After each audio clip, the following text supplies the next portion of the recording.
صلو علی الحبیب صلی اللہ علیہ محمد صلی اللہ علیہ وآلہ وسلم۔ محترم ناظرین، آج آپ کے سامنے الحمدللہ علم الاعداد یعنی کہ حروف ابجد کو لے کر حاضر ہوئے ہیں۔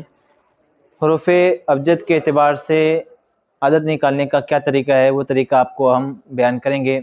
تو علم الاعداد، جس کو حروف ابجد بھی کہا جاتا ہے، یہ ایک مستقل ایک علم ہے، اور اس کا ثبوت احادیث سے بھی ہے، اور اس کا استعمال تعویذات میں کیا جاتا ہے، استخارے وغیرہ کے لیے عدد کی ضرورت پڑتی ہے، تو لہذا اس وقت نام کا عدد نکالا جاتا ہے۔ اور یہ ایک مستقل فن ہے چونکہ، تو اس میں بھی مزید تفصیلات ہیں اور اس کی بھی گہرائیاں ہیں۔ ہر علم ایک گہرائی رکھتی ہے، تو لہذا اس علم کے اندر بھی گہرائی ہے۔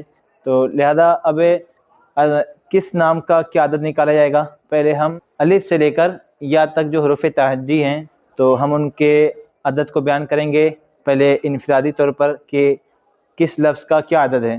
اس کے بعد آپ کو کسی بھی نام کا عدد نکالنا ہو تو آپ اس کے اعتبار سے جب آپ نکالنا چاہیں آپ سمجھ جائیں گے کس لفظ کا کیا عدد نکلتا ہے۔ جب آپ یہ سمجھ جائیں گے تو پھر آپ اپنے نام کا یا کسی بھی الفاظ کا آپ چاہیں تو عدد نکال سکتے ہیں۔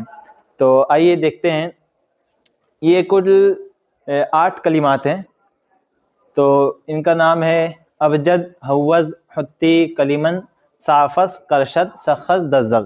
تو یہ 8 جملے، 8 کلمات آپ یاد رکھیں، تو اس طریقے سے آپ کو عدد نکالنے میں آسانی جائے گی۔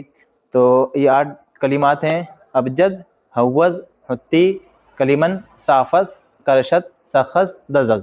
اچھا، اب ابجد میں 4 حروف ہیں، تو ان میں جو سب سے پہلا حرف ہے حمزہ، تو اس کا عدد کیا ہوگا، یعنی کہ الف جس کو کہتے ہیں، تو اس کا عدد ہوگا الف کا 1، با کا 2، جیم کا 3، دال کا 4۔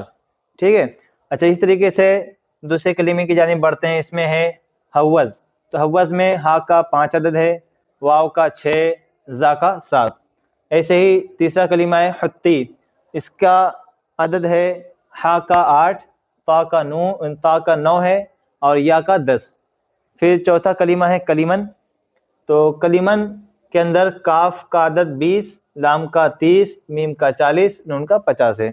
اچھا، مزید آگے بڑھتے ہیں تو صافس ہے، صافس میں سین کا عدد 60 ہے، عین کا 70، فا کا 80، صاد کا 90۔ پھر آگے کلمہ ہے کرشد، تو کرشد میں قاف کا عدد 100، را کا 200، شین کا 300، تا کا 400۔ پھر آگے ہے سخز، تو سخز میں سا کا عدد ہے 500، خا کا 600، اور زال کا 700۔ پھر لاسٹ کلمہ ہے دزغ، دزغ میں ضاد کا عدد 800، زا کا 900، اور غین کا 1000۔ تو یہ 1 سے لے کر 1000 تک جو عدد نکلتے ہیں وہ تفصیلی طور پہ بیان کیا گیا ہے۔ آپ 8 کلمات کو یاد رکھیں، تو آپ کہیں پر بھی آپ کسی بھی اسم کا، کسی بھی لفظ کا عدد نکالنا چاہیں، اپنے نام کا یا اپنے والدین کے نام کا یا اپنے دوست احباب یا کسی کتاب کا نام نکالنا چاہیں، یا جو ہجری چل رہی ہے سن، اس کا عدد نکالنا چاہیں، تو اس کے پیرائے میں آپ اس کو دیکھ لیجئے پہلے کہ کس لفظ کا عدد کیا آتا ہے، تو اس طریقے سے آپ بآسانی عدد نکال سکتے ہیں۔ مثال کے طور پہ 2 مثالیں ہم نے یہاں پہ لکھی ہیں، آپ کے سامنے ہے محمد اور احمد۔ تو محمد کا عدد ہے 92، تو محمد میں میم کا عدد ہے 40، ہا کا 8، میم کا 40، دال کا 4۔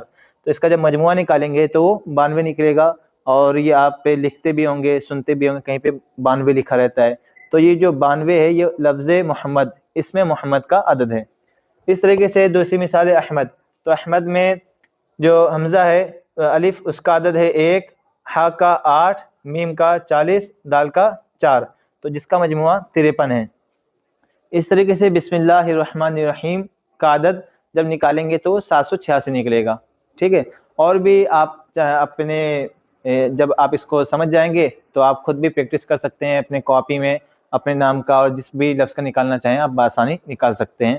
تو لہذا علم عدد کے اندر مزید گہرائیاں ہیں، مزید بہت سی باتیں ہیں، تو یہ ایک مستقل فن ہے، تو جو مزید چاہتا ہے اس کو باقاعدہ اس علم کو حاصل کرنا پڑے گا۔ یہ اس فن کے لیے سمجھیے یہ ابتدائی بات ہے، لیکن یہ اہم بات ہے